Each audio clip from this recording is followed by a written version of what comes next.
to you here. Walk us through what local authorities are saying. I understand they say there's significant evidence against Ashley Buzzard.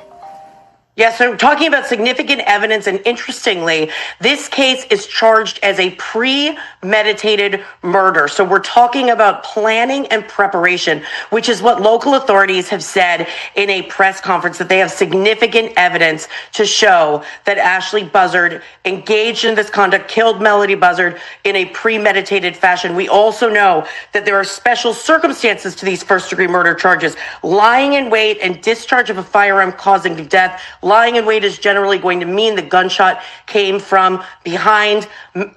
Melody's remains were found at the beginning of December, and it took law enforcement some time to make connections of the evidence to link it back to Ashley. And now we see she was in court today for arraignment, pleading not guilty to first-degree murder charges. And to that end, Stephen, I want to bring you in, walk us through this plea and what we heard out of court today.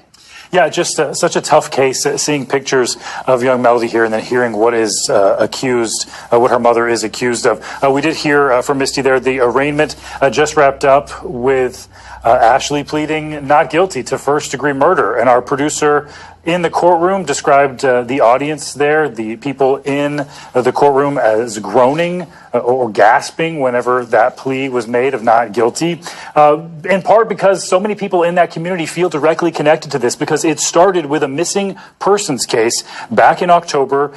Melody's school reported her missing because she had had excessive absences, and then police started this search, and the community joined in, wanting to find this young girl. And sadly, she was found earlier this month in rural Utah, dead from what appears to be a shotgun wound to the head. The FBI working to help use DNA to confirm her identity.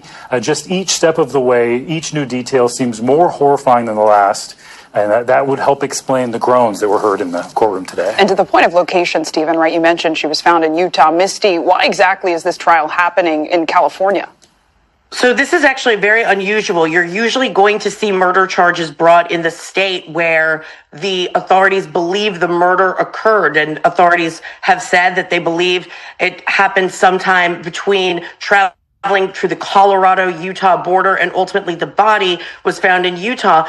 The charges are brought in California because what the authorities have said is that they have significant evidence of that premeditation, and all of that occurred in California, making that the proper jurisdiction for these charges. So this is going to be a unique case on that fact alone. And also, when you're talking about evidence that formulates premeditation, that all has happened in California and this multi-state search for evidence, this is going to be a little more complicated than it seems on its face.